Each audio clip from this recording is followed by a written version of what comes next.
Hallo und willkommen zu einem Let's Play von Dini World. Wir spielen die Berla-Kampagne. Die wird aus 3 Schlachten bestehen. Und dann gibt es noch eine kleine Bonusschlacht obendrauf. Aber es wird nur ein Mini-Let's Play, nicht das ganze Spiel. Warum spielen wir die Berla-Kampagne? Weil die erste Kampagne, da tauchen viele Fernkämpfer auf. Und das Besondere soll sein, wir wollen die Kampagne spielen nur mit Nahkämpfer, Truppen und Kanonen. Und wenn wir dann gegen so viele Fernkämpfer spielen, dann müssten wir da ewig abwarten und taktieren und einzelne Monster hochschicken. Und das wollen wir nicht, damit es ein bisschen flüssiger aussieht. Dann schauen wir mal in das Truppenbuch rein. Da erkläre ich noch so ein bisschen das Spielprinzip der Kämpfe. Und vielleicht schauen wir uns einfach mal eine Einheit an. Hier das Fußvolk. Da sieht man, die haben verschiedene Werte.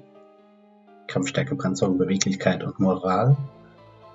Und das Schöne ist jetzt, eigentlich brauchen wir jeden einzelnen davon. Die sind alle relativ wichtig. Und wir können auch mal schauen, wenn wir jetzt zum Vergleich, also die haben überall 3 als Wert. Wenn Sie die Lanzenreiter sehen, die haben auch überall 3, außer bei Beweglichkeit 5. Und sind dadurch aber sehr, sehr, sehr viel besser. Und das Gleiche kann man im Prinzip noch sagen für den Moralwert, der ist auch sehr wichtig.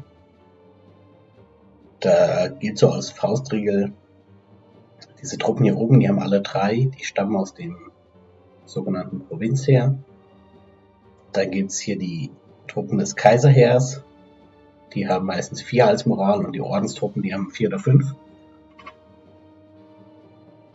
Und dann schauen wir uns vielleicht nochmal näher an, genau wie diese Armee so zusammengesetzt ist. Es gibt hier so einen Pool, das heißt, ich kann auch Einheiten verkaufen. Und man sieht jetzt schon, es gibt nicht einen Gesamtpool, sondern es gibt 8 einzelne Pools.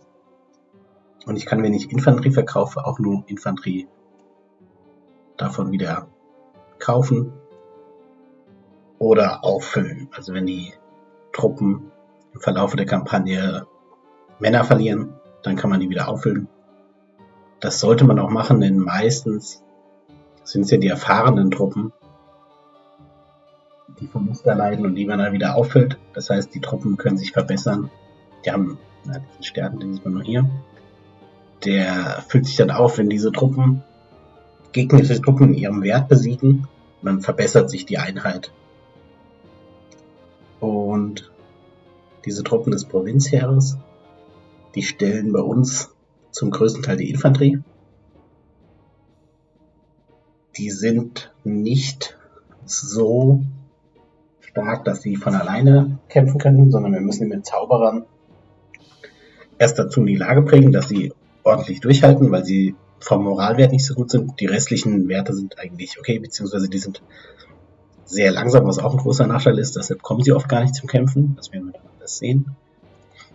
Die Lanzenreiter, die sind sehr gut, weil die sehr schnell sind, aber die brauchen auch die Unterstützung der Zauberer. Sonst fliehen sie zu schnell. Dann gibt es hier die adligen Reiter. Und bei diesen kaiserlichen Truppen werden vor allem die Reiter eine Rolle spielen. Für unser Gesamtheer, sage ich mal sozusagen. Dann die Bogenschützen benutzen wir nicht. Die werden wir einfach verkaufen, obwohl es theoretisch die besten Truppen sind, aber wir spielen es ja ohne Bogenschützen. Hier die Fußsoldaten, die Adligen, die sind eigentlich auch ganz gut, aber es gibt in diesem Pool leider nur die Fußsoldaten. Das ist so ein bisschen ein Designfehler, würde ich sagen. Das heißt, man kann immer nur Fußsoldaten kaufen. Und da wir nur eine Einheit haben, können wir die dann aber nicht mehr auffüllen. Das heißt, sobald die Verluste erleiden, haben wir dann eine angeschlagene Truppe, was nicht so gut ist. Aber ansonsten wäre es eine ordentliche Einheit. Und dann gibt es noch den Orden, da gibt es einmal hier diese Novizen. Die sehen so von den Werten relativ stark aus. sind auch ordentlich, aber sind vielleicht nicht so stark, wie man denken könnte. Genau wie die Pikaniere, die haben im Prinzip die gleichen Werte wie die Novizen, aber die sind auch nicht so unendlich stark. Im Prinzip sind diese 4 Moral bei den beiden Einheiten nicht ausreichend und die Kampfkraft nicht so stark, dass sie ohne Verluste durchkommen. Und dann gibt es eigentlich noch das Prunkstück unserer Armee. Das sind diese Ordensritter. Und man sieht ja in den Werten, die haben eine sehr hohe Panzerung und eine sehr hohe Moral. Das sind auch fast die einzigen Truppen, die wir ohne die mit Zaubern zu buffen einsetzen können. Der Nachteil bei denen ist, die sind so stark gepanzert, dass die hier relativ langsam sind. Also die sind so schnell oder vielleicht ein bisschen schneller als die Novizen und die Pikaniere oder so, die eben auch eine Beweglichkeit von 4 haben. Das heißt, man muss auch gucken, dass man die einsetzen will. Und der Nachteil ist, dass die 330 Punkte kosten und meistens dann gegen Einheiten kämpfen, die nicht so teuer sind, ihnen aber trotzdem Verluste zufügen können. Das heißt, die Ordensritter, die sind erstmal schwierig zu leveln von der Erfahrung. Und man muss eben aufpassen, dass man die da nicht in ungünstige Duelle bringt, sondern die sollten dann schon gegen die anderen Elite-Truppen kämpfen und auch unter günstigen Umständen. Dann gibt es hier noch die Helden, Zauberer und Geschütze und Sondereinheiten, sag ich mal. Der Altar ist auch sehr stark, aber den werden wir nicht benutzen. Das ist auch eine Fernkampfeinheit im Prinzip. Das gleiche gilt für die Arkebusiere. Die werden wir auch nicht benutzen. Dann bei den Kanonen haben wir 2 Mörser. Die sind sehr gut, die können über Truppen hinwegschießen. Und dann haben wir die Falkaune. Die schießt sehr weit, aber die schießt das Geschoss in einer flachen Bahn. Deshalb dürfen wir nicht hinter eigenen Truppen aufstellen, weil die Schaden an allem anrichtet, was in der Geschossbahn steht. Ja, dann bleiben noch die Zauberer und die Helden. Die Zauberer haben wir hier 3 verschiedene. Das ist ein Gildenmagier, heißen die, glaube ich. Das ist ein Priester. Und das ist ein Ordensmagier. Der Ordensmagier ist im Prinzip ein Ersatzheld von den Kampfwerten. Und der kann Angriffszauber machen, beziehungsweise der kann auch zum Elementar beschwören, was sehr gut ist. Der Gildenmagier macht vor allem einen Zauber, der die Verteidigung stärken wird. Und der Priester macht vor allem Zauber, die die Moral und Kampfstärke erhöhen.